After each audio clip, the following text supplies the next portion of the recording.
اعوذ باللہ من الشیطان اللعین الرجیم بسم اللہ الرحمن الرحیم السلام علی الحسین وعلی علی ابن الحسین وعلی اولاد الحسین وعلی اصحاب الحسین السلام علیکم ورحمۃ اللہ وبرکاتہ یا علی مدد علیہ الصلوۃ والسلام۔ سلسلہ گفتگو تاریخ کربلا، اور آج ہم اس کے 7ویں حصے میں داخل ہوئے ہیں۔ مدینہ منورہ میں جب یزید کے خط بار بار آ رہے تھے اور حسین ابن علی علیہ السلام کی بیعت پر زور دیا جا رہا تھا، یا امام حسین کے قتل کا مصمم ارادہ کیا جا رہا تھا کہ اگر حسین ابن علی یزید ابن معاویہ کی بیعت نہ کرے تو حسین کو قتل کر دیا جائے۔ اب امام حسین علی مقام ان مدینے کی تمام حالات سے جب آگاہ ہوئے اور ولید کے دربار کے بعد اگلے دن آپ اپنے نانا رسول خدا صلی اللہ علیہ وآلہ وسلم کے بارگاہ میں پیش ہوئے۔ جب نانا کی قبر پہ گئے تو قبر پر رو کر کہا کہ اے نبیوں کا سلطان نانا، میں تیرا حسین، میں تیرا فرزند حسین، میں تیری بیٹی کا بیٹا حسین، اے نانا میں حسین ابن علی ہوں، یہ امت میرا احترام بھول گئی ہے۔ نانا میں وہی حسین ہوں جس کی عزت، جس کی حرمت، جس کے احترام کا تو ان کو حکم دے کر گیا تھا۔ نانا اس امت نے سب کچھ بھلا دیا ہے۔ نانا میں اس امت کی شکایت لے کر آپ کی خدمت میں حاضر ہوا ہوں۔ اے نانا اب یہ لوگ مجھے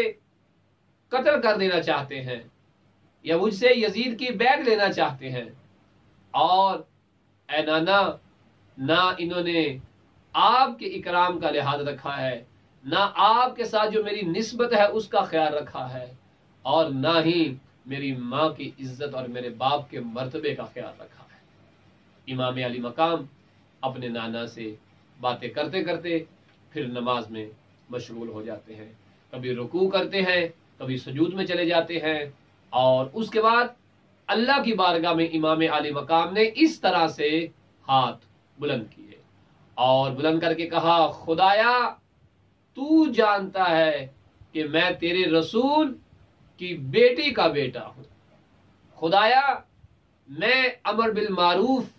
کرنے کو پسند کرتا ہوں، نہیں انل المنکر حرام کاموں سے روکتا ہوں، خدایا تو جانتا ہے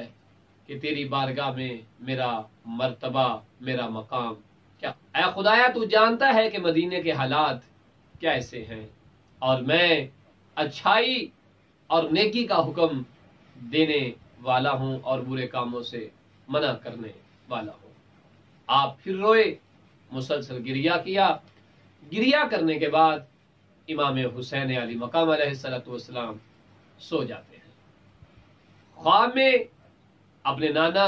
رسول خدا صلی اللہ علیہ وآلہ وسلم کی زیارت سے مشرف ہوتے ہیں کہ آپ کے ساتھ بہت زیادہ ملائکہ ہیں، ملائکہ کے گروہ آپ کے ساتھ ہیں، دائیں بائیں آگے پیچھے،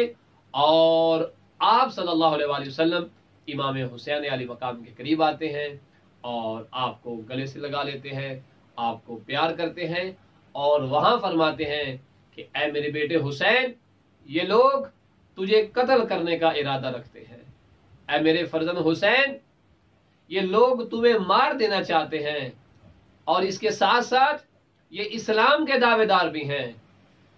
اور اے میرے بیٹے حسین تجھے قتل کر دینے کے بعد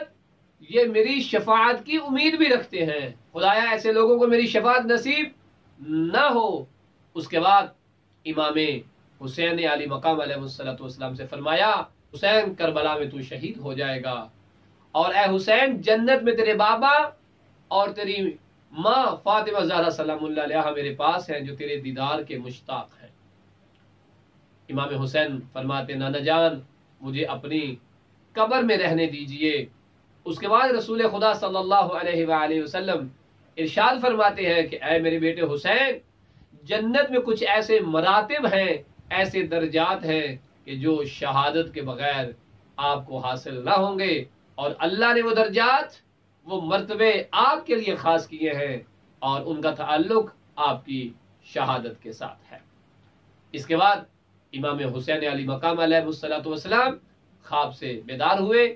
گھر واپس آتے ہیں، اپنی اہل بیت کو، اپنے خاندان والوں کو جب یہ خواب سناتے ہیں اور کربلا کے متعلق آگاہ کرتے ہیں، روایات بتاتی ہے کہ خاندان اہل بیت پر اس قدر شدید غم تھا کہ اس دن سے بڑا کوئی غمگین دن نہ تھا اہل بیت